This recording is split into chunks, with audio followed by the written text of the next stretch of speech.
끝까지 아들을 사람을 위해서 보냈었나요? 아무리 생각하고 아무리 천무성해도 그 사랑은 헤아릴 수가 없습니다. 우리 47장 하나님 봅시다. 주님의 기쁨되기를 하나님의 사랑이 우리에게 부어받았다면 우리도 그 사랑을 받은 자로서 하나님의 기쁨이 되기를 소망합니다.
여러분의 삶이 참 주님의 작품이 되기를 소망합니다. 51장 찬양합시다.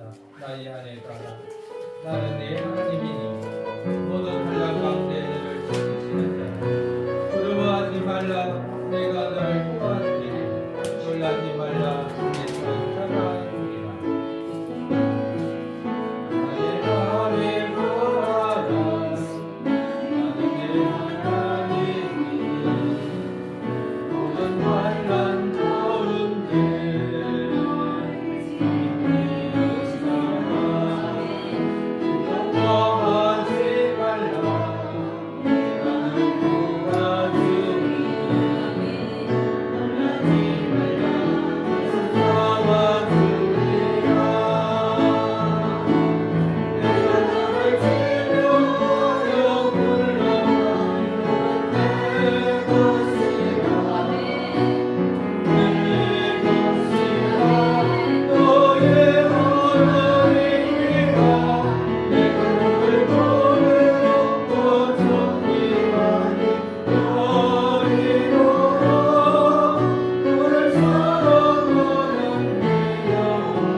나의 안에 가라 나는 내 하나님이니 모든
환난 가운데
하나님이 여러분을 지명하여 불렀기 때문입니다. 하나님이 여러분을 나의 아들이라 이렇게 불러주심으로 여러분은 어떤 존재인가? 보비롭고 존귀한 자인 줄로 믿습니다. 네. 우리 다 일어나서 19장 시작드립니다.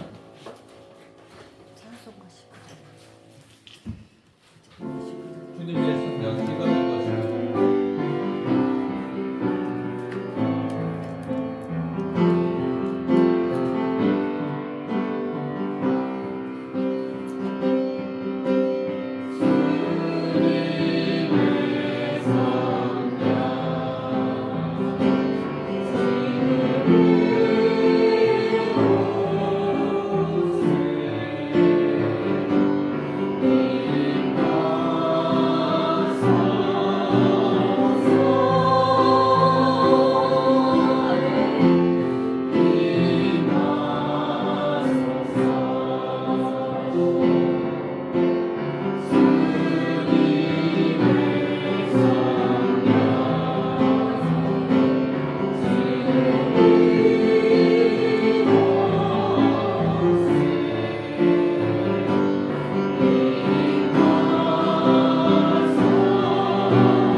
여호와께 감사하라. 그는 선하시며 그 인자심이 영원함이로다.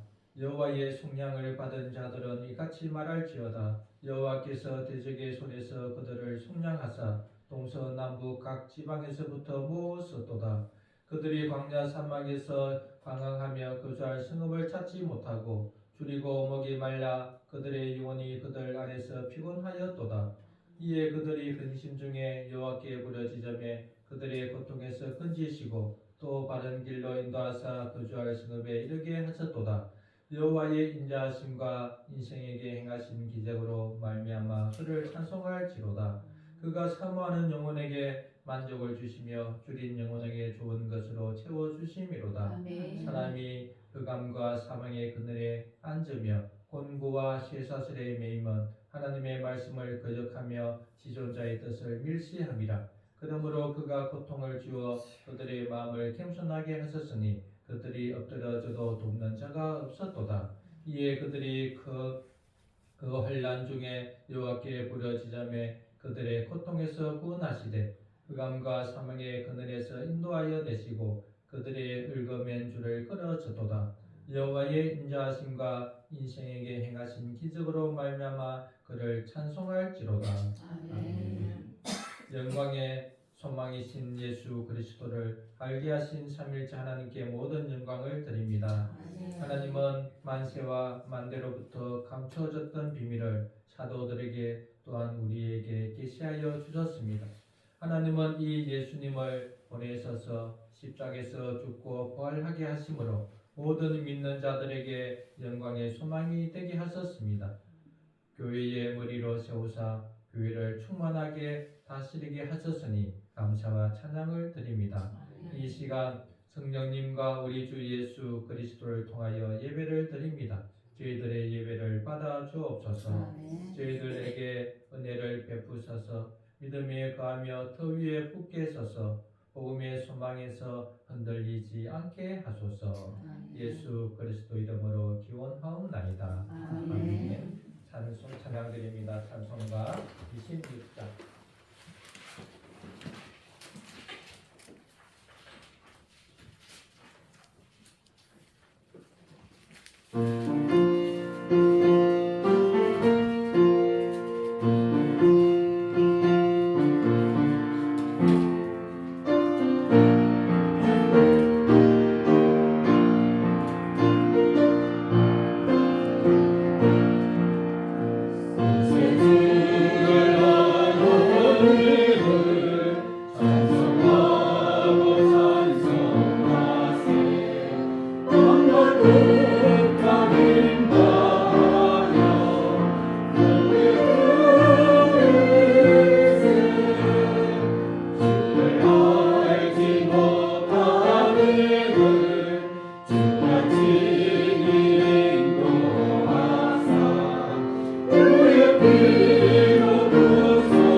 주보를 첨부하겠습니다.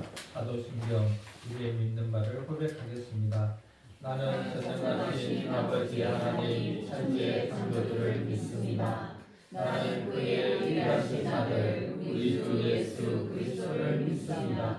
그는 성령으로 잉태되어 동정녀 마리아에게서 나시고 본디오 빌라도에게 고난을 받아 십자가에 못 박혀 죽으시고 장사된 지 사흘 만에 죽은 자 가운데서 다시 살아나셨으며 하늘에 오르시어 전능하신 아버지 하나님 우편에 앉아 계시다가 그리로부터 살아있는 자와 죽은 자를 심판하러 오시니라.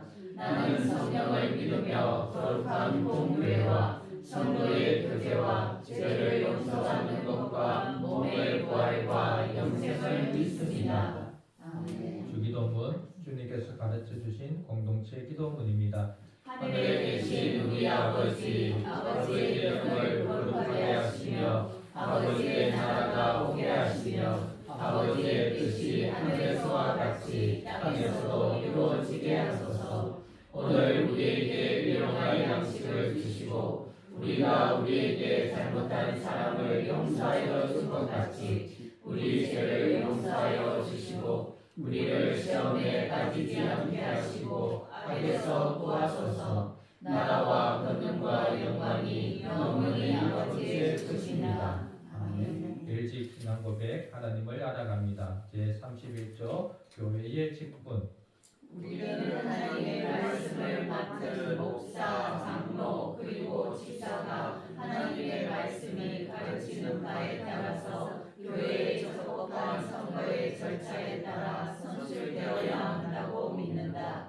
모든 성도는 부정한 수단으로 자신을 주장하지 아니하고 하나님의 부르심을 기다리면서 주의하여야 한다. 그렇게 함으로 성도들은 자신의 소명을 깨닫고 주님께서 부르셨다는 확신을 가지게 된다.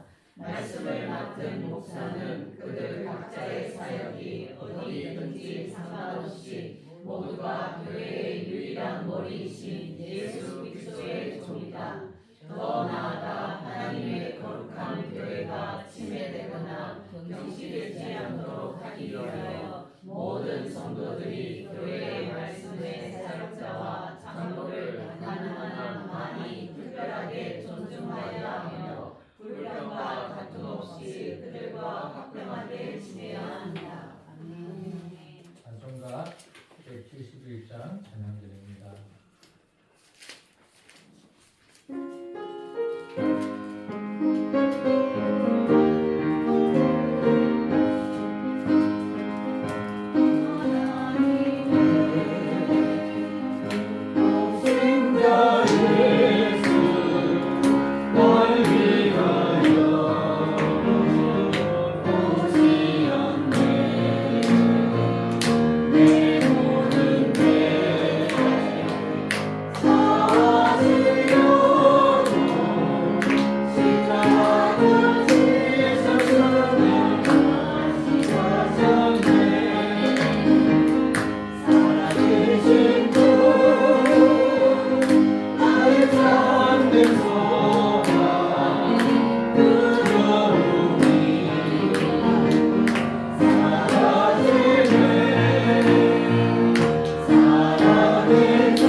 만물을 다스리시며 세상의 주관자가 되시는 자비롭고 은혜로우신 하나님 아버지, 우리를 자녀로 불러 주님의 품 안에서 예배 드릴 수 있도록 인도하심에 감사드리며 찬양을 올려드립니다. 꽃피는 봄, 우리의 삶 속에 기쁘고 평안한 순간도 있었고 때로는 지치고 흔들리며 믿음이 연약할 때도 있었습니다.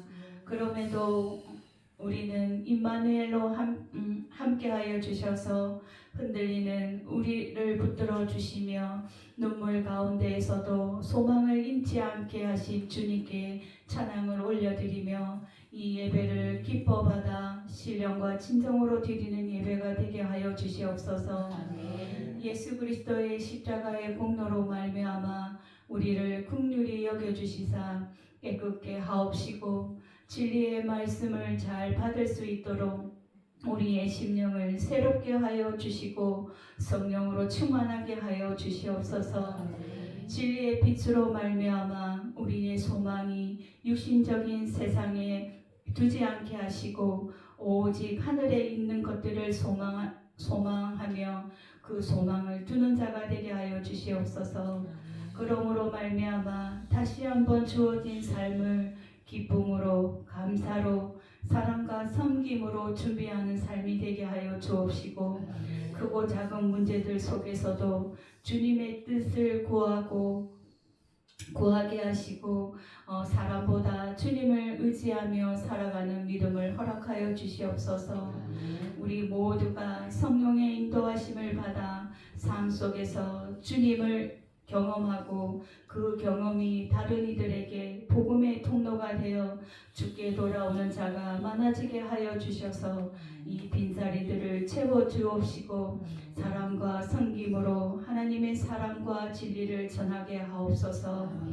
우리의 삶이 하나님의 은혜 안에서 더욱 성숙하며 그리스도를 닮아갈 수 있도록 온전하게 자라도록 도와주시고 말씀 안에서 날마다 새로워지는 신앙인이 되게 하옵소서. 아멘. 교회의 머리가 되신 주님, 우리 교회가 주님을 높으며 주여 교회로서 주님이 기뻐하시는 일들을 감당하는 교회가 되게 하옵소서. 아멘. 하나님의 말씀이 살아 역사하는 공동체가 되게 하여 주시고 아멘. 예배가 더욱 뜨겁고 진실하게 드려지며 성도들의 삶 가운데 그리스도의 향기가 흘러넘치는 교회가 되게 하옵소서. 아멘. 맡은 자리에서 하나님의 뜻을 이루어 가게 하시고 서로를 존중하며 섬기는 공동체로 세워 주옵시고 아멘. 사랑과 섬김으로 거룩하게 살아가는 공동체가 되게 하옵소서. 아멘. 성령의 기름 부으심으로 말미암아 예배 가운데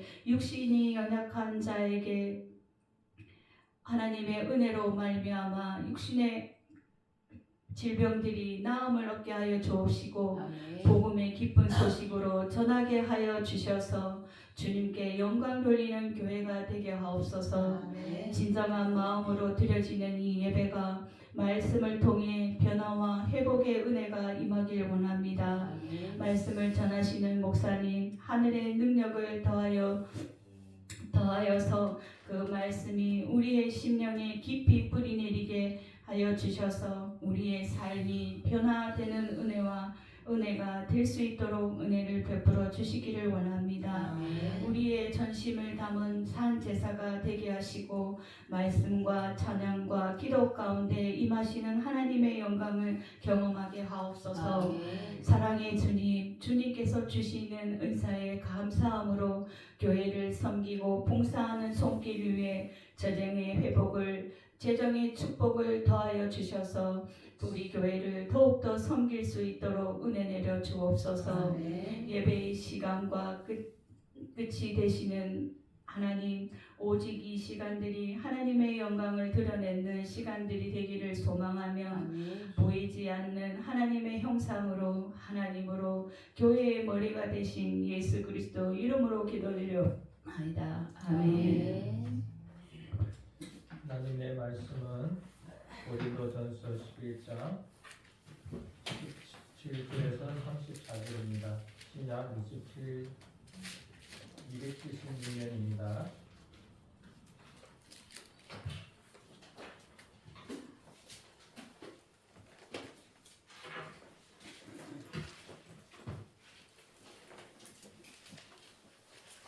고린도전서 11장 17절에서 34절입니다.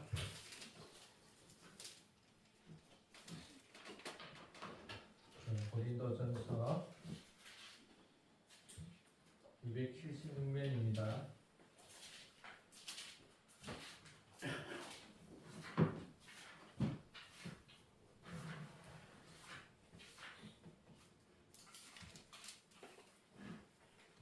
다 찾았습니까?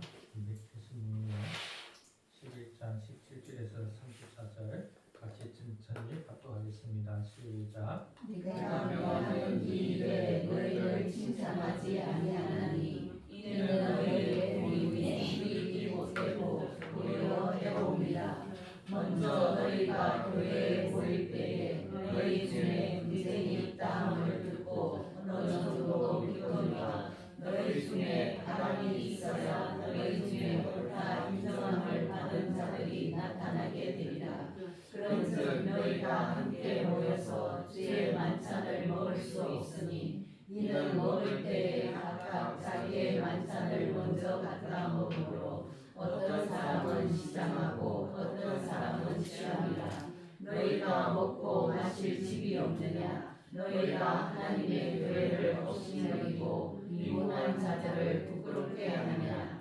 내가 너희에게 무슨 말을 하랴? 너희를 칭찬하랴? 이것으로 칭찬하지 않노라. 내가 너희에게 전한 것은 주께 받은 것이니 곧 주 예수께서 잡히시던 밤에 떡을 가지사 축사하시고 떼어 이르시되 이것은 너희를 위하는 내 몸이니 이것을 행하여 나를 기념하라 하시고 식후에 또한 그와 같이 잔을 가지시고 이르시되 이 잔은 내 피로 세운 새 언약이니 이것을 행하여 마실 때마다 나를 기념하라 하셨으니 너희가 이 떡을 먹으며 이 잔을 마실 때마다 주의 죽으심을 그가 오실 때까지 전하는 것이니라.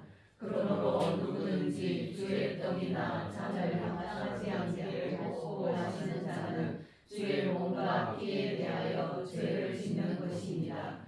사람이 자기를 살피고 그 후에야 이 떡을 먹고 이 잔을 마실지니 주의 몸을 분별하지 못하고 먹고 마시는 자는 자기의 죄를 먹고 마시는 것이니라. 그러므로 너희 중에 약한 자와 병든 자가 많고 잠자는 자도 적지 아니하나니 우리가 우리를 살폈으면 판단을 받지 아니하려니와 우리가 판단을 받는 것은 주께 징계를 받는 것이니 이는 우리로 세상과 함께 정죄함을 받지 않게 하려 하심이라.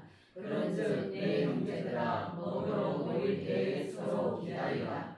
만일 누구든지 시장하거든 집에서 먹을지니 이는 너희의 모임이 판단받는 모임이 되지 않게 하려 함이라. 그 밖에 있거든 내가 언제든지 할 때에 바로 잡으리라. 아멘. 네, 바른 애찬이 있을 때 바른 칭찬이 된다 하는 제목으로 말씀을 전하겠습니다. 이번 주에는 부활절이었습니다. 예수님이 부활의 부활의 첫 열매가 되신다고 말씀을 전했습니다. 예수님이 부활의 첫 열매가 되셔서 예수님이 부활하시는 것처럼 우리도 부활한다는 거죠. 바울은 계속해서 우리가 죽어서 가는 낙원을 거의 말하지 않습니다. 예수님의 부활과 같이 우리도 부활한다는 말을 계속하죠. 그래서 바울은 예수님의 부활을 생각하면서 자신의 부활을 소망했습니다. 그리고 말은 그 당시에 주의 백성들에게 부활을 소망하라, 기다리라 이렇게 말했죠. 이 말씀을 전하면서 우리에게도 다시 한번 인생을 살 수 있는 기회가 주어졌구나 이렇게 생각을 들었습니다. 우리가 한번 태어나는 것은 준비 없이 태어나지만 또 한 번 살 수 있는 기회, 예수님을 믿음으로 말미암아 주님이 재림하시면 신령한 몸을 입고 또 한 번의 인생을 살게 될 텐데 우리가 준비할 수 있구나. 야, 너무 감사하더라고요. 우리가 준비 없이 태어났잖아요. 그래서 얼마나 힘들었습니까? 이 죄 가운데 살기에 얼마나 고통스러웠습니까? 그러나 이제 다시 한번 이 땅에서 하늘의 것을 소망하며 땅의 지체를 줄이고 하늘의 것 예수 그리스도를 추구하며 예수님의 그 성품을 닮아가는 것이 또 한번 인생을 사는데 준비하는 거다. 이렇게 설명을 하고 저도 참 도전을 받고 또 그렇게 살아가고자 합니다. 오늘은 성찬에 대해서 말씀을 전합니다.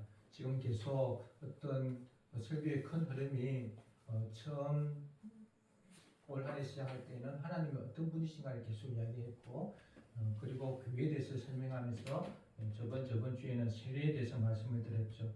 세례는 구원받은 표와 인이다 그랬습니다. 그래서 자신이 죄사함을 받았고 예수님과 함께 죽고 부활했다는 죽고 살아났다는 그래서 첫째 부활에 참여하여 새 생명을 가졌다는 그 확신을 표를 세례를 통해서 알 수 있죠. 또 하나는 교회의 일원이 되었다 라는 것을 세례를 통해서 우리가 확인할 수 있었습니다. 그래서 교회는 세례는 이 세 가지를 알게 합니다. 하나 더 이야기하자면 세례를 통해서 우리는 그리스도와 연합되고 그리스도와 연합되면서 동시에 삼위일체와 연합되어 교제하는 그런 놀라운 역사도 주어지는 것입니다. 세례가 교회의 일원이 된다. 교회로 들어오는 입교의 그런 표다라는 것을 말씀을 드렸다면 오늘은 성찬에 대해서 말씀을 드리려고 합니다. 세례는 한 번 주어지는 거죠. 성찬은 계속해서 시행되는 의식입니다. 주님이 죽으심을 기억하고 또 전하는 그런 의미가 있는데 오늘 본문을 통해서 그 의미를 좀 더 자세히 살펴보려고 합니다. 초대의 교회 성찬은 오늘의 성찬 예식, 의식과 조금 다른 면이 있죠. 그 당시에는 성도들이 함께 식사를 하면서 성찬을 했습니다. 그래서 그때 공동 식사를 애찬이다 그렇게 말합니다. 애찬, 즉 무슨 말인가 하면 예수 그리스도를 믿는 성도들이 같이 한 몸 한 가족이라는 의미에서 음식을 먹으면서 서로 교제하는 가운데 즉 이것을 애찬이라 하고 이 애찬과 함께 성찬을 하게 된 거죠. 이런 본문의 맥락에서 오늘 한번 살펴보겠습니다. 첫 번째 드리고 싶은 말씀은 바울은 그들이 모여 애찬과 성찬을 하는데 칭찬하지 않는다고 말합니다. 도리어 책망을 하죠. 왜 그럴까요? 우리 17절 다시 한번 읽어보겠습니다. 시작. 내가 하려하니 이에 너희를 칭찬하지 아니하나니 이는 너희의 모임이 유익이 못되고 도리어 해로움이라. 이들이 애찬과 성찬을 같이 하는데 너희들이 지금 하는 이 음식 먹는 성찬을 칭찬하지 않겠다. 오히려 책망을 하죠. 왜 그럴까요? 그들의 모임이 유익이 되지 못하고 도리어 해롭기 때문이다. 이렇게 말합니다. 왜 모임이 유익되지 못하고 해로울까요? 그것이 18절, 20절에 나와 있죠. 다시 한번 18절, 20절 읽어보겠습니다. 시작. 먼저 너희가 교회에 모일 때에 너희 중에 분쟁이 있다함을 듣고 어느 정도 믿거니와 너희 중에 가랑이 있어야 너희 중에 옳다 인정함을 받은 자들이 나타나게 되리라. 그런즉 너희가 함께 모여서 주의 만찬을 먹을 수 없으니 네, 그들의 모임이 유익이 되지 못하고 도리어 해로운 것은 무엇 때문에 그렇다고 말하는 거죠? 네, 분쟁이 있다 이렇게 말합니다. 고린도 교회는 많은 분쟁들이 있었죠. 특별히 오늘 언급한 분쟁은 부자와 가난한 자, 상전과 노예 이들 간의 분쟁을 말합니다. 즉 나누어져 있다는 거죠. 파당이 생겼다 이렇게 말합니다. 파당이 생긴 상태로 주의 만찬을 하고 있는데 이것은 주의 만찬이 아니다 이렇게 말하죠. 20절에 주의 만찬을 먹을 수 없으리라는 말이 만찬이 아니다는 말입니다. 너희들이 지금 하는 것은 서로 먹고 마시면서 이렇게 예찬의 형식, 성찬의 형식을 띠고 있지만 이것은 성찬이 아니다 이렇게 말합니다. 교회가 존재하는 이상 성찬은 계속 시행되어야 합니다. 그런데 바울은 너가 지금 너희들이 하는 성찬 그렇게 할 것 같으면 차라리 안 하면 좋겠다 이렇게 말하는 거예요. 그런데 교회가 존재하는 이상 성찬은 꼭 해야 합니다. 그런데 너희들이 지금 하고 있는 성찬 그렇게 할 것 같으면 안 하면 좋겠다. 우리는 꼭 성찬을 합니다. 왜 이들은 파당이 생겼을까요? 왜 그들은 주의 만찬을 먹을 수 없게 되었을까요? 그것이 다음 절에 또 설명하고 있습니다. 21절에도 한번 읽어보겠습니다. 시작. 이는 먹을 때에 각각 자기의 만찬을 먼저 갖다 놓으므로 어떤 사람은 시장하고 어떤 사람은 식시합니다. 네, 그 당시에 각 계층 참 우리 기독교의 사대 속성에 보면 보편성 그래서 모든 사람은 예수님을 믿음으로 하나님의 백성이 된다 이렇게 말할 때 그 당시 사람들도 모든 사람들이 다 예수님을 믿게 되었죠. 가난한 자, 부자, 종, 상전, 또 남자, 여자 모든 사람 어린 나이나 어른에 이르기까지 남자, 여자 누구에게나 복음은 열려 있었고 누구나 예수님을 주와 그리스도로 시인할 때에 그들은 교회가 되었습니다. 그런데 이들이 서로 모든 사람들을 받아서 한 교회가 되었지만 지금 21절에 보니까 누구는 만찬을 먼저 갖다 먹음으로 배가 부르고 또 어떤 사람은 먹지 못함으로 시상하고 어떤 사람은 포도주를 마음껏 마심으로 취하고 어떤 사람은 포도주가 없어서 먹지 못하는 상황이 생긴 거죠. 왜 그럴까요? 그 당시에 문화적으로 볼 때 부자들, 즉 상전들은 일을 하지 않았죠. 그래서 예를 들면 저녁에 모였다면 한 6시쯤 모이는 거예요. 그래서 일찍 모일 때 그들은 또 가져올 때 그 음식이 풍성했겠죠. 그래서 그들은 이 노예들이나 가난한 자들, 특히 노예들은 이제 상전, 믿지 않는 상전들의 그 시중은 다 들고 한 10시쯤 오게 되는 거예요. 그러다 보니까 먼저 온 자들은 다 먹고 마셔버리고 그들은 배가 불러서 취해 있고 그렇게 있고 막상 가서 보니까 먹을 것도 없을 뿐만 아니라 자기들이 싸가져 온 것은 변변치 않잖아요. 그래서 그들과 비교가 되는 거죠. 그리고 어떤 굴욕감도 느끼지 않았을까요? 비참함도 느꼈을 것입니다. 같은 예수 그리스도로 말미암아 믿는 형제다 자매다 하면서 또 한 몸 한 가족이다 하면서 누구는 저렇게 배불러서 이제 다 먹고 하고 있고 자기들은 배가 고파가지고 그렇게 있을 때 참 속상도 했겠죠. 이런 만찬은 아니라는 거예요. 그래서 22절에 이렇게 말합니다. 차라리 먹으려고 하면 집에서 먹으라는 거죠. 너희가 먹고 마실 집이 없느냐? 너희가 하나님의 괴를 업신여기는 거다. 빈궁한 자들을 부끄럽게 하는 거다. 내가 너희에게 무슨 말을 하라? 너희를 칭찬하라. 이것으로 칭찬하지 아니라.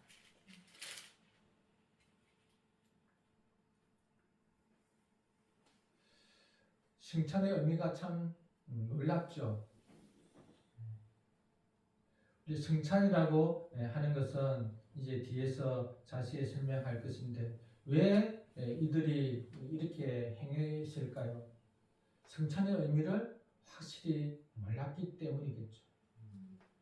바울이 복음을 설명하고 교리를 가르치고 이렇게 하면서 주님의 그 칭찬의 의미를 풍성히 잘 가르쳤을 것입니다. 그럼에도 불구하고 이들은 그것을 잘 새겨듣지 않음으로 말미암아 그냥 같이 모여서 그냥 자기 것을 풍성히 먹고 다른 형제 자매들의 삶을 보지 않고 그렇게 성찬을 행하게 됩니다. 그래서 두 번째, 왜 이들은 주의 만찬을 더럽혔는가? 주의 만찬이 무엇인지 제대로 인지하지 못했기 때문이죠. 그래서 우리는 주의 만찬이 무엇인가를 다시 한번 살펴보면 좋겠습니다. 23절 우리 같이 한번 읽어보겠습니다. 시작. 내가 너희에게 전한 것은 주께 받은 것이니 곧 주 예수께서 잡히시던 밤에 떡을 가지사. 네, 내가 너희에게 전하는 것은 주께 받았다. 바울은 예수님의 부활 후에 예수님의 사도가 되었죠. 그럼에도 불구하고 예수님께 직접 이것을 받았다 이렇게 말합니다. 그런데 이것은 예수께서 잡히시던 밤에 일어난 일이죠. 잡히시던 밤에를 강조합니다. 예수님께 받은 이 제정의 말씀, 이 성찬의 말씀은 언제 있었던 것이냐? 예수님이 잡히시던 밤에, 잡히시면서부터 이제 고난이 시작되는 거죠. 잡히시면서부터 이제 인류의 구원을 위한 그 마지막 역사가 이제 일어나는 때를 말합니다. 24절에 보니까 축사하시고 때에 이르시되 이것은 너희를 위하여 내 몸이니 이것을 행하여 나를 기념하라 이렇게 말합니다. 예수님은 먼저 감사의 기도를 하시고 떡을 떼서서 이것은 너희를 위하여 나의 몸이다 이렇게 말하죠.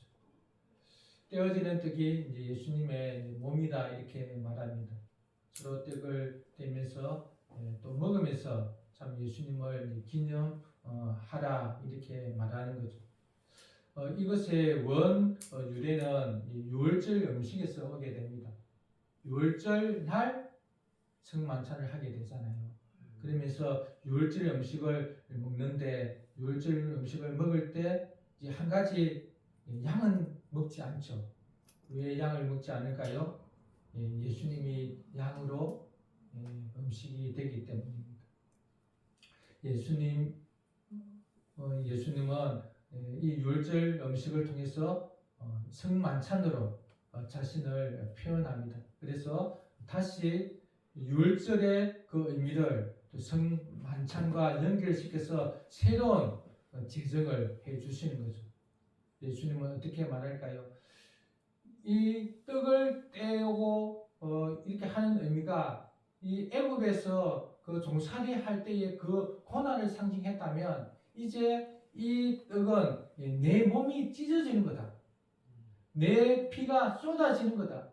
이렇게 말하면서 그 애굽에서 종살이 하던 이들이 그 고통 속에서 그 유월절을 통해서 하나님께 구원을 받았다면 나로 말미암아 이제 너희들은 구원을 받을 것이다. 그런데 내가 어떻게 이 떡처럼 찢어지고 이 피처럼 이 포도주처럼 피로 쏟아질 때 내가 죽을 때에 이런 일들이 일어난다는 거죠. 이렇게 설명하면서 25절에 잔을 가지고 이르시되 이 잔은 내 피로 세운 새 언약이다 이렇게 말합니다. 그래서 예수님의 몸, 예수님의 피 이것을 이제 떡과 포도주로 비교하고 상징하죠. 이렇게 함으로 지금 이렇게 하는 것을 기념하라 또 전하라 이렇게 말합니다. 이 부분에서 중요한 부분이 내 피로 세운 새 언약이다 이렇게 말하죠. 새 언약은 누가 말씀을 하셨을까요? 예레미야가 말했죠. 그래서 새 언약 할 때는 항상 옛 언약을 우리는 생각해야 합니다. 옛 언약은 모세가 시내산에서 하나님께 받아서 그의 백성과 중재의 역할을 해서 받은 그 십계명을 이야기하죠. 우리 출애굽에 보면 이렇게 말합니다. 하나님께서 이스라엘 백성들과 언약을 맺을 때 모세가 중재자가 세워져서 그래서 이 십계명을 선포하고 이렇게 따르겠느냐 할 때 이스라엘 백성들이 예, 아멘 합니다. 그리고 확정하죠. 어떻게 짐승을 잡아서 피를 제단에 뿌리고 이스라엘 백성들에게 뿌립니다. 그래서 이것을 어기면 깨면 이 피처럼 너희들이 피를 흘리고 죽을 것이다. 이렇게 해서 옛 언약을 즉 십계명 언약을 체결하게 되죠. 그러나 그들은 그 언약을 파기합니다. 우상을 숭배하고 백성들을 압제하고 그래서 십계명들 사실을 안 어기는 말미암아 언약을 파기했다고 말합니다. 즉 하나님 백성 되면서 버려지고 쫓겨나게 되는 거죠. 그런데 예수님으로 말미암아 새 언약을 성취하게 됩니다. 즉 새 언약을 맺고 성취하죠. 어떻게? 예수님이 이스라엘 백성들의 대표가 되는 거예요. 예수님이 대표가 돼서 예수님과 하나님의 언약을 맺었습니다. 그리고 자신의 피로 말미암아 이렇게 뿌려지죠. 그런데 예수님은 생애에서 온전히 말씀을 순종하여 지켰을 뿐만 아니라 마지막 십자가를 지는 것까지 지키심으로 자신이 또 짐승이 되어 죽음으로 피가 뿌려짐으로 이 새 언약이 성취되어서 예수님을 믿는 모든 백성은 이제 영원히 하나님의 백성으로서 포기되지 않고 실패하지 않고 정죄당하지 않는 그런 백성으로 되게 하신 거죠. 그것이 예수님의 십자가 죽음이다 이렇게 말합니다. 이것을 기념하는 것이 성만찬이라는 거죠. 그런데 이것을 기념하고 즉 기념의 의미는 기억하는 거죠. 항상 우리가 기념식을 하는 이유는 기억하는 겁니다. 출애굽했던 백성들이 율제를 행함으로 그 고통 당했을 때 하나님이 10가지 재앙을 통해서 어떻게 구원했는지 그것을 기억한다면 예수님의 십자가 죽으심으로 말미암아 그 죽음의 의미를 알고 그래서 그들이 어떻게 하나님의 백성이 되었는가를 이렇게 기억하게 하고 또 예수님을 전하는 것이 성만찬이죠. 이것을 그 당시 고린도에 있는 성도들이 알았다면 그들이 좀 성찬을 그렇게 함부로 할 수 있었겠나 하는 겁니다. 그래서 너희들은 이렇게 성찬의 의미를 정확하게 알고 이것을 기억했다면 이제 어떻게 해야 되나 하는 것이 27절부터 나와 있습니다. 우리 27절 한번 읽어보겠습니다. 시작. 그러므로 모든 주의 뜻이나 정하지 않고 먹으시는 자는 주의 몸과 피에 대하여 죄를 짓는 것이다. 네, 그래서 성찬에 대한 의미를 정확하게 알고 어떻게 해야 되나? 떡과 잔에 대하여 합당하게 해야 된다는 거. 합당하게. 그에 합당한 성찬을 해야 된다. 그 의미를 정확히 알고 그렇게 하지 않으면 주의 몸과 피에 대하여 죄를 짓는 거다. 이렇게 말합니다. 예수님 이 세상에 왜 오셨는지, 왜 고난을 당하셨는지, 그래서 십자가의 죽음의 의미가 무엇인지, 그 결과로 교회가 어떻게 탄생되었는지 이런 것들을 성찬을 할 때마다 알아야 되고 이것을 성찬을 함으로 전하는 거죠. 그래서 성찬이 보이는 말씀이다 이렇게 말합니다. 보이는 말씀이 되게 하기 위해서는 성찬의 의미를 정확하게 알고 행할 때 보이는 말씀이 되는 거죠. 그 보이는 말씀의 핵심은 뭘까요? 예수님의 십자가 죽음입니다. 그래서 복음이 무엇인가 하면 예수 그리스도죠. 복음이란 예수 그리스도를 믿음으로 의롭게 된다. 이것이 정의입니다. 예수님을 믿음으로 누구를? 예수님을. 그럼 예수님의 무엇을? 생애도 중요하지만 십자가에서의 죽음과 부활을 믿음으로 의롭게 되는 것이 복음이에요. 이것이 온전히 눈에 보이는 것이 성찬이라는 거죠. 이것을 보이는 말씀으로 전하고 또 그 의미를 기억하고 이것이 성찬의 의미다. 이것을 알고 합당하게 행해야 된다. 그러지 않으면 죄를 짓는 거다. 이렇게 말합니다. 그렇기 때문에 어떻게 해야 될까요? 자기를 살피고 그 위에 먹고 마셔야 한다. 이렇게 말합니다. 사람이 자기를 살피고 그 후에야 이 떡을 먹고 이 잔을 마실지니. 자기를 살핀다. 자기를 살필 뿐만 아니라 29절에 보니까 주의 몸을 살피야 된다. 이렇게 말합니다. 주의 몸을 분별하지 못하고 먹고 마시는 자는 자기의 죄를 먹고 마시는 것이니라. 이렇게 말하면서 주의 몸이 뭔지 한번 우리가 생각을 해야 됩니다. 여기서 주의 몸은 예수님의 실제적인 몸이나 떡을 말하는 것이 아니라 교회를 말합니다.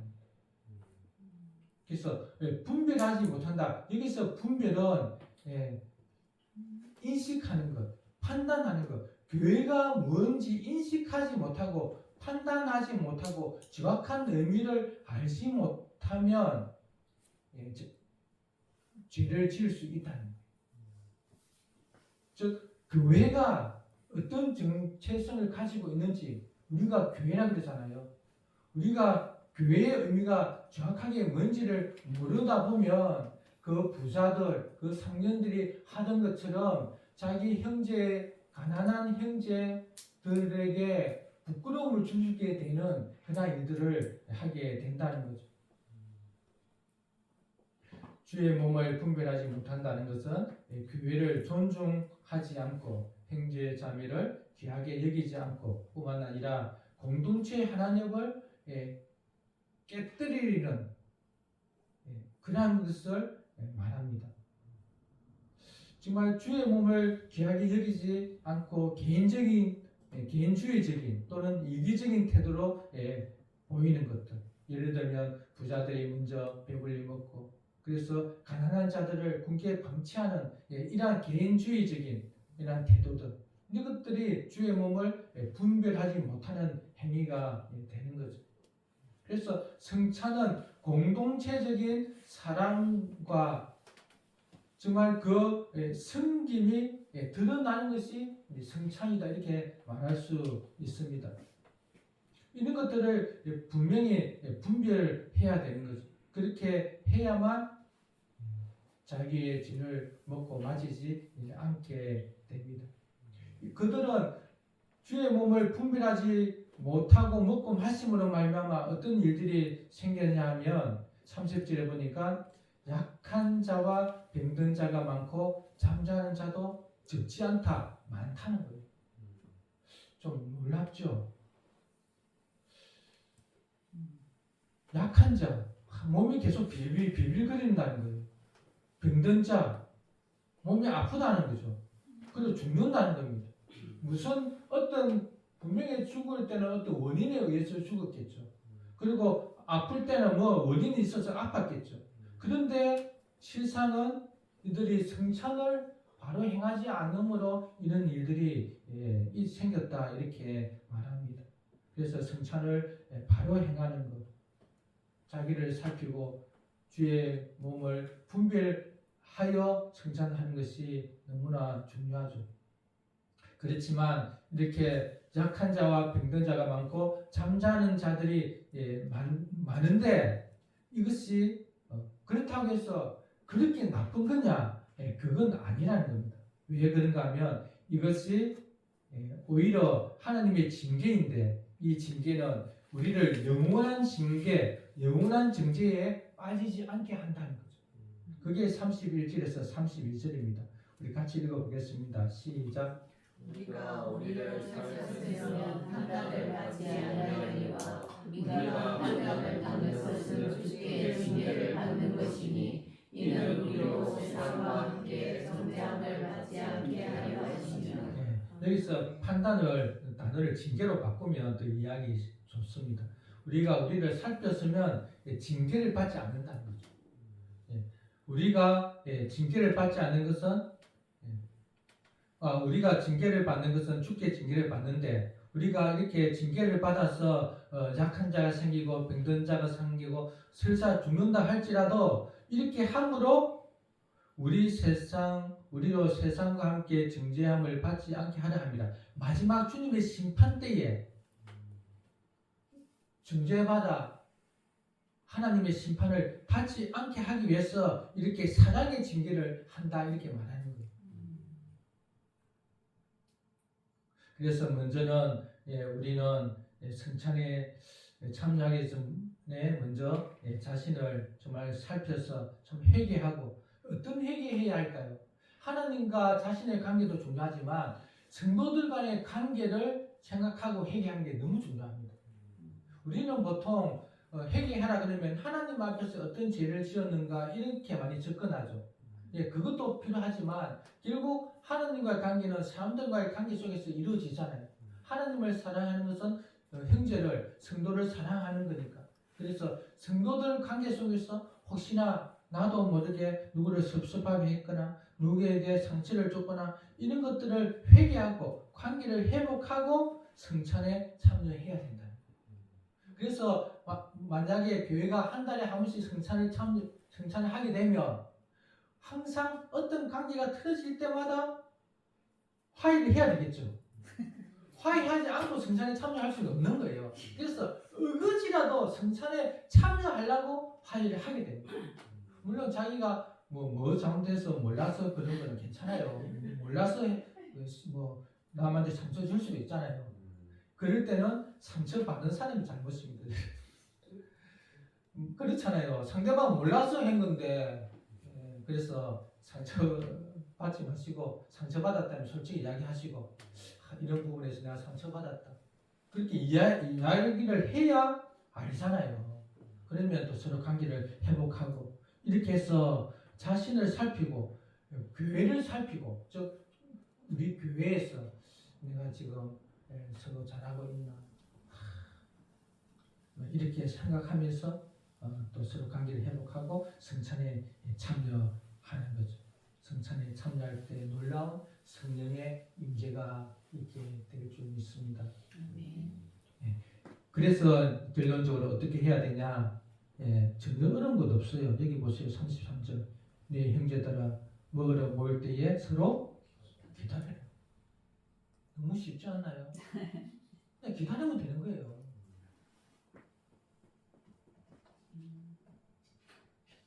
우리가 이 본문을 통해서 다시 한 세 가지 정도를 생각하면 좋겠습니다. 바른 성찬을 위해서는 바른 애찬이 있어야 한다는 거죠. 무슨 의미일까요? 애찬, 같이 공동 식사, 공동 식사의 자리에 영적으로, 육적으로, 마음으로 풍성할 때 바른 성찬을 하게 된다는 겁니다. 즉 일상에서 우리의 삶이 정말 한 몸 한 가족으로 이렇게 살아갈 때 우리 성찬을 할 때 그 성찬의 의미가 있다는 거예요. 우리 로마서 12장 1절에도 그렇게 말하잖아요. 11장까지 정말 복음을 설명하면서 너희들이 이제 하나님의 백성이 되었다고 이렇게 말하고 그래서 어떻게 살아야 되느냐 12장 1절에서 거룩한 산 제사로 살아라. 이것이 너희들이 하나님께 드리는 영적 예배다. 그러면 어떻게 해야 되냐? 하나님의 뜻이 무엇인지 분별해라. 그렇게 말하잖아요. 그래서 일상에서 정말 예수님의 십자가 복음 그 의미를 알고 우리 교회가 어떻게 탄생했는지 우리가 형제 자매라고 말할 때 이 형제 자매가 누군가를 알고 정말 서로 존중하고 사랑하고 그렇게 애찬의 삶을 살 때 많은 성찬을 하게 된다는 겁니다. 우리는 참 애찬을 하고 있죠. 그 애찬이 온전히 드러나는 데가 어떤 때일까요? 점심 식사. 우리 주일 예배 위에 묻는 점심 식사. 정말 우리 똑같이 보니까 똑같더라고요. 집에서 음식을 한 가지씩 가지고 오잖아요. 다 한 가지씩. 근데 두 가지씩 가지고 오기도 하잖아요. 다 가져와서 그냥 내 혼자 그냥 이렇게 따로 먹나요? 다 내놓잖아. 그래서 같이 먹잖아요. 그러면 이 음식이 오기까지 여러분들 얼마나 수고합니까? 이렇게 하나 신경 써야 되고 뭘 할까부터 신경 쓰이잖아요. 뭘 해야 되노? 이번 주는 또 뭘 해야 가야 되노? 이렇게 신경 쓰고 또 이렇게 시장에 가서 또 구입을 하고 이렇게 시간을 투자하고 이것이 결국 우리 성도들을 섬기는 거거든요. 이 애찬이 풍성할 때 성찬의 의미가 정말 있다는 거죠. 그래서 우리 교회 성도 여러분 우리 점심 식사를 준비하는데 참 힘드시지만 이것이 나의 사명이다 생각하죠. 기쁜 마음으로 성도를 섬긴다는 그 주의 십자가. 저는 힘들면 어떤 찬양 많이 하냐면 갈보리 그 찬양합니다. 뒤에 제우 승리를 얻기까지 십자가를 사랑하라. 그래서 제우 승리. 이 고난 중에서도 우리 어머니 보살필 때도 그렇게 말해요. 제우 승리를 제우 승리는 어디까지일까요? 어머니가 돌아가실 때. 제우 승리를 얻기까지 십자가를 사랑하리. 막 음식을 준비하면서 막 힘들면 이렇게 찬양하시면서 아멘. 이거 해내리라. 그렇게 살아갈 때에 정말 성찬 우리가 이제 5월달에 이제 성찬을 하게 될 것입니다. 그러면 정말 성찬할 때 의미가 더 있을 것입니다. 바른 성찬을 위해서는 바른 애찬이 있어야 한다. 두 번째, 바른 성찬을 위해서는 성찬의 의미, 즉 예수님의 십자가의 죽음과 부활의 그 의미를 정말 우리는 기억해야 합니다. 우리는 늘 듣잖아요. 설교 때마다 듣고 공부할 때마다 또 가르치고 그래서 이 예수님의 죽으심의 의미, 즉 새 언약을 맺었다는 이러한 의미들을 정말 늘 기억해야 할 것입니다. 왜 예수님이 이 땅에 오셔야만 했냐는 거예요. 예수님은 우리 빌립보에서도 그렇고 고린도에서도 그렇고 하나님의 보이지 않는 형상이다 이렇게 말하면서 하나님이시다 그러잖아요. 그 하나님이 하늘의 모든 영광을 버리고 종의 형체로 낮아져서 사람이 되셨다고 말하잖아요. 왜 그렇게 되셨는가? 결국 우리를 위해서 오신 거죠. 예수님이 왜 그 떡처럼 찢어져야 하고 정말 그 피가 뿌려져야 되고 흘렸어야만 했냐는 거죠. 우리의 구원을 위해서 우리가 하나님과의 관계가 삐뚤어지고 정말 불화가 되어서 저주와 심판 가운데 있는데 예수님이 오셔서 우리 대신 행벌을 대신 받으심으로 하나님이 예수님의 그 행벌을 보고 만족해 하셨죠. 그래서 우리를 이제 볼 수 있는 우리에게 눈을 향할 수 있는 얼굴을 돌릴 수 있게 되었다는 거죠. 그런 의미가 십자가의 죽음이잖아요. 새 언약을 맺었다. 새 언약, 옛 언약은 실패할 수밖에 없었지만 어떤 사람이 십계명을 다 지킬 수 있습니까? 사람은 죄인인데 태어나면서부터 죄의 본성을 가지고 있는데 어떻게 십계명을 다 지킬 수 있냐? 외형적인 것도 지키지 못하는데 마음으로까지 어떻게 십계명을 다 지킬 수 있냐는 거죠. 그러나 예수님이 다 지켜주셨죠. 예수님이 지켜주시는데 우리는 성령으로 예수님과 연합되어서 하나님이 예수님을 통해서 우리가 다 지킬 것으로 여겨주시는 것은 새 언약 때문이에요. 하나님이 새 언약을 우리에게 체결하자 그렇게 약속하시고 그 체결하는 당사자를 우리로 여기지 아니하시고 지킬 수 있는 예수님을 대상으로 삼았다는 거죠. 예수님은 그 자기가 직접 죽으심으로 말미암아 그 새 언약을 체결하고 이루심으로 그것을 우리에게 성령으로 주셔서 우리가 새 언약을 지킨 자로 여겨 주시니 우리의 구원은 영원하다는 겁니다. 우리의 공로가 아니라는 거예요. 우리가 어떻게 해서 구원받는 것이 아니라 전적인 하나님의 은혜요 예수 그리스도의 은혜로 말미암아 우리는 이제 하나님의 백성으로서 언약을 지킨 자로 언약을 지켰으면 어떤 복을 받나요? 언약적 복을 받잖아요. 언약을 못 지키면 언약적 저주가 있고 언약적 복은 뭘까? 하나님의 나라를 상속하는 예, 그러한 은혜를 우리에게 주어진 거죠. 이것이 성찬에 담겨져 있습니다. 또 하나 성찬에 담겨져 있다고 말할 때 예수님의 몸을 먹는 우리가 누구냐가 성찬을 하면서 확인되어지는 거예요. 성찬은 누가 참여하냐? 예수님을 믿는 자가 참여하잖아요. 근데 예수님을 믿는 자가 참여하는데 한 떡을 먹는 거예요. 한 포도주병에 담겨있는 포도주를 마시는 겁니다. 포도주병이 여러 병이 있어서 아니면 포도주병에 있는 포도주가 먹다가 모자라 다시 가올 수 있나요? 안 되는 거예요. 떡을 먹다가 떡이 모질래 저 떡 가져와 이렇게 할 수가 없는 거죠. 한 떡에 한 포도주입니다.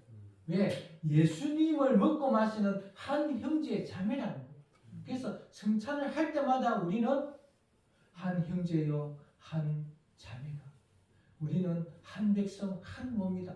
예수님을 먹고 마시는 한 형제요 자매다라는 것을 성찬할 때마다 우리는 확인하고 그래서 서로를 막 통도하고 기뻐하고 우리 처음 성찬식 할 때 막 우리 다 나와서 할 거예요. 이런 게 얼마 안 되니까 나와서 서로의 얼굴을 보면서 확인하면서 그래서 전에 여러분이 했던 성찬식과 조금은 다를 겁니다. 그냥 앉아서 이렇게 뭐 엄숙하게 하는 것이 아니라 엄숙하게 시작해서 기쁨으로 끝날 거예요. 왜? 예수님은 죽으셨다가 부활했다.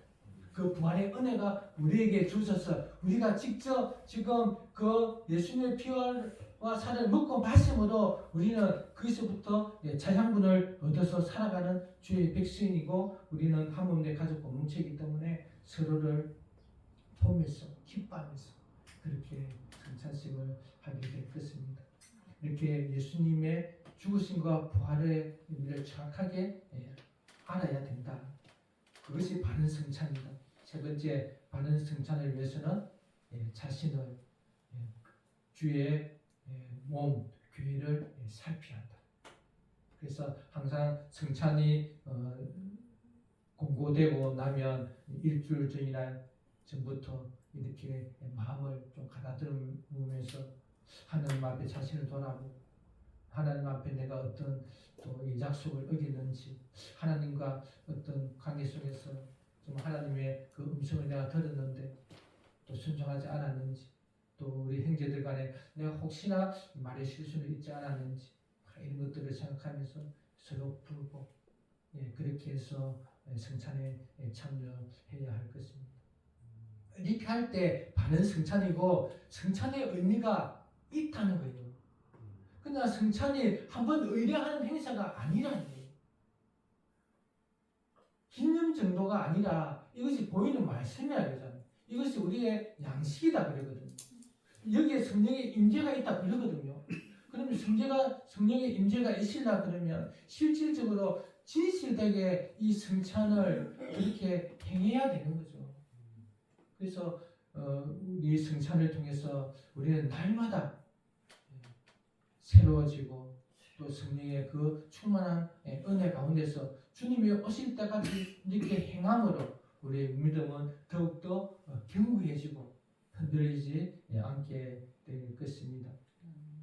오늘 다음 주도 성찬에 대해서 말씀을 드릴 텐데 오늘 성찬의 어떤 핵심은 바른 예찬이 있을 때 바른 성찬이 있다. 그 바른 예찬을 위해서는 그 예수님의 죽으심과 부활에 대해서 정확하게 알아야 된다. 그래서 자기를 살피고 교회를 주의 몸된 우리를 분별해야 해서 승찬을 드려야 한다 이렇게 말씀을 드렸습니다. 그래서 승찬 우리가 할 때 우리끼리 하니까 좀 그렇다 이제 그런 생각이 막 좀 사라질 거예요. 칭찬의 진짜 중요한 의미를 조금씩 알게 되니까.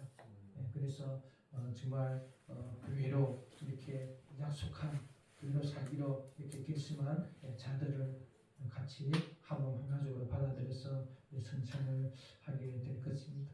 예수님이 분명히 역사적으로 죽으시고 부활하셨고 또 성령으로 또 그것을 계속 현재적으로 이렇게 증명해 나가고 있으며 우리가 그 역사상 안에 있는 존재로서 지금 이 시대에 우리가 승찬을 함으로 재현하는 거다 이렇게 생각하시면 좋겠습니다. 그렇게 해서 승찬이 더 풍성하고 은혜 있는 질 수 있기를 축원합니다.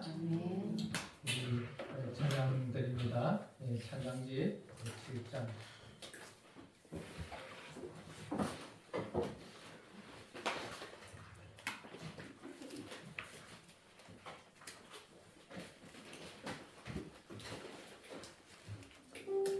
우리의 사용하고 있습니다.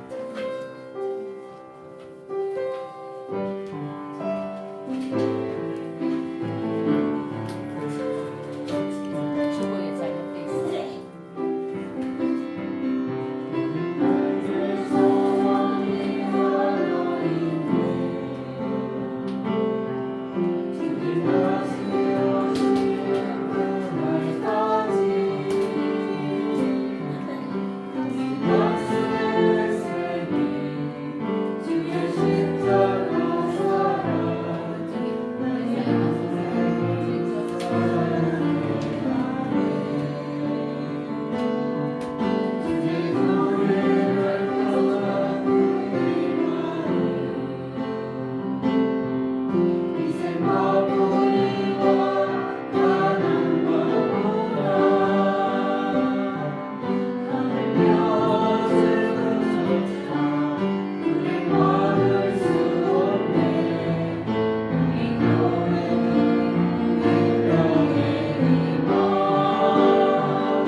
같이 먹고 마시는 것을 말합니다. 예수님의 십자가 죽음을 기억하고 전하는 것이죠. 승찬은 예수님의 죽으심을 다시 기억하는 것입니다. 예수님께서 왜 죽었어야만 했는지 알고 묵상하는 시간이기도 합니다. 뿐만 아니라 교회는 예수님께서 십자가 죽음으로 한 몸 한 가족으로 된 공동체라는 것을 승찬을 통해서 확인하게 됩니다. 이것을 인식하고 그래서 일상에서 애착으로 서로 섬기며 사랑하고 위할 때 우리는 많은 승찬을 시행하게 됩니다. 하나님 이 바른 승찬을 하는 저희들 되게 하옵소서. 그래서 자신을 돌아보고 주의 몸된 교회를 분별하여 우리 교회가 어떻게 탄생하고 우리 교회가 얼마나 귀하고 존귀한지 그러기 위해서 예수님이 어떤 일을 행하시는지 이 모든 것들이 승찬을 통해서 확인되어지고 다시 새겨지는 저희들 되게 하여 주옵소서. 우리 주여 한번 부르고 기도합니다. 주여 사랑하는 아버지 감사합니다. 하나님 승찬은 실제적으로 예수님이 수많은 전에 십자가에서 죽으신 것을 기념하는 그러한 의식입니다. 예수님이 우리를 위하여 정말 찢어지고 피를 흘려 우리를 구원하시는 기념하고 또 우리를 정말 눈으로 볼 수 있게 하나님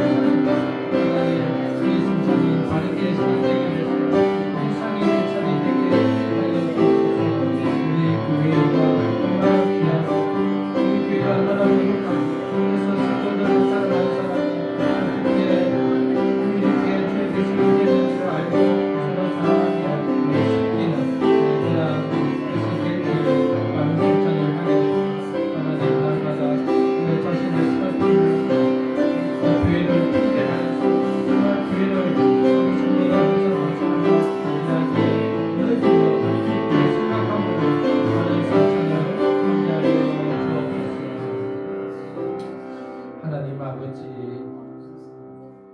우리가 성찬을 할 수 있는 그런 은혜를 주시니 감사합니다.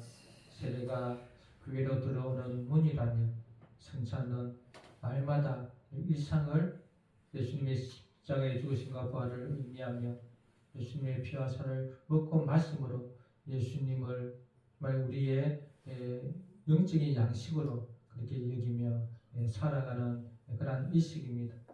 이 예수님의 십자가 죽으심을 더욱더 기억하게 하시고 또 전하는 저희들 되게 하시며 그러기 위해서는 바른 애찬이 있게 하여 주옵소서. 교회의 가치를 알게 하옵소서. 서로가 얼마나 소중하고 귀한 존재인지 얼마나 거룩한 하나님의 백성인지 이런 것들을 늘 알게 하시고 또 깨닫게 하셔서 바른 성찬을 할 수 있는 저희들 될 수 있기를 원합니다. 우리가 성찬을 이렇게 행할 때 주님 오실 때까지 우리가 복음을 전하게 됩니다. 눈에 보이는 말씀이 되어서 성찬을 할 때마다 예수님의 십자가 죽으신 그 부활을 생각하게 되고 이렇게 떡이 찢어지는 것처럼 예수님이 실제적으로 몸이 찢어지고 피가 쏟아져서 우리를 구원하셨다는 것을 생각하고 정말 감사하며 살아가게 됩니다. 하나님, 이러한 은혜들을 풍성히 누릴 수 있는 그런 성찬이 되게 하여 주옵소서. 아멘. 감사하며 예수님 이름으로 기도드립니다. 아멘. 우리 광고 시간입니다.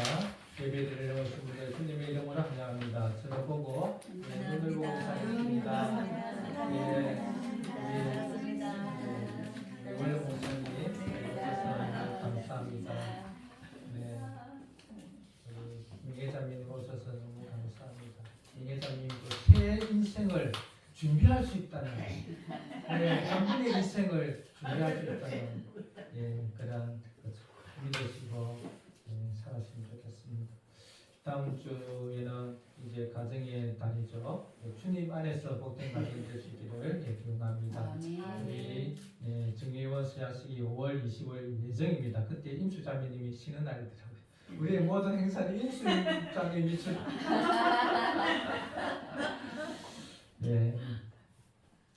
그때 우리 다 준비하면 좋겠습니다. 하나하나 여러분들에게 무엇을 준비해야 될지 또 제가 말씀드리겠습니다. 오늘 밝은 빛 능지부에 한신 예배인다고 하고 다음 주 화수목금 픽됐습니다. 이번에는 차마 또 수양식 정의원 수양식 이렇게 해서 또 목사님들께도 인도해야 되고 공부도 해야 되고 해서 가족들이 기도해 주시면 좋겠습니다. 우리 봉헌 216장 찬양하시면서 봉헌 드리겠습니다.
11점검 되었습니다.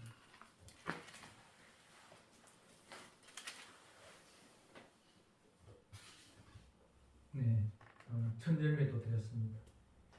네. 하나님 아버지 감사합니다. 예수님의 십자가 죽으시고 부활하심으로 말미암아 우리에게 하나님의 자녀가 되는 놀라운 은혜를 주셨습니다. 죄인인 우리를 의롭다고 여겨주시고 또 성령으로 말미암아 우리를 새 사람 되게 하셔서 이 땅에서 하나님의 백성으로 또 새 사람으로 또 하나님의 자녀로 정말 이렇게 풍성한 은혜를 누리며 살게 하시니 감사합니다. 하나님 이것에 감사하여 주정금, 11조금, 선교 건축금, 또 각종 헌금 드리고 또 첫 열매도 드립니다. 하나님 이 헌금을 받아 주시옵소서. 하나님 모든 것은 다 주님의 것이온데 우리에게 맡겼었고 또 우리에게 정말 이렇게 풍성한 은혜 가운데 살게 하셨으니 너무나 감사드립니다. 하나님 이 헌금을 받아주시고 교회의 기약에 쓰여지게 하여 주옵소서. 특별히 11조금을 드립니다. 하나님 이 11조금 드린 성도들 위해 그 삶 가운데 하나님께서 늘 임마누엘로 함께하여 주옵소서. 순간순간마다 하나님 말씀하여 주시고 위기 가운데 지켜주시고 이 땅에서도 풍성한 물질의 공급을 받아 살게 하여 주시고 질병과 아픔에서 해방되며 무엇보다도 예수님의 사랑이 가득하여 그 사랑을 실천하며 사는 우리 성도들 되게 하여 주옵소서. 하나님 또한 첫 열매를 주님께 드립니다. 이 열매가 있기까지 수고한 그 손길에 하나님께서 은혜 주시고 그 마음이 더욱더 주님을 사랑하며 성도를 사랑하는 그런 자 되게 하여 주옵소서. 하나님 여러 가지 헌금을 드렸습니다. 주님께서 기뻐 받으실 줄로 믿습니다. 이 헌금이 교회의 기약에 쓰여져서 정말 주님의 나라가 더 확장되고 풍성해지며 이 땅에서 예수 그리스도의 십자가의 죽으심과 부활을 드러내는 교회로 빛과 소금의 역할을 감당하는 교회가 되게 하여 주옵소서. 감사하며 예수님 이름으로 기도드립니다.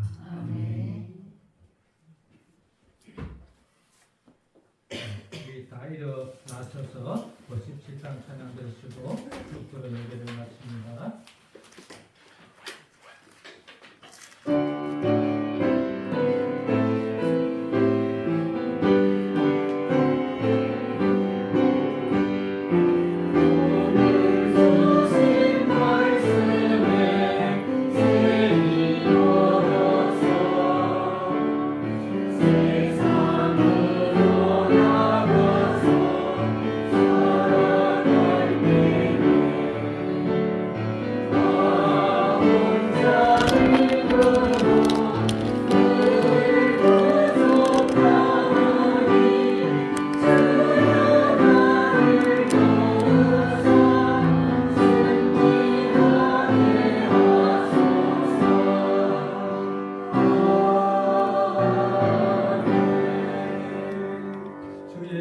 그리스도의 크신 은혜와 하나님의 사랑과 성령의 함께하심이 바른 애찬으로 바른 성찬을 하기로 다짐하는 성도들 위에 영원히 계시기를 축원하옵나이다.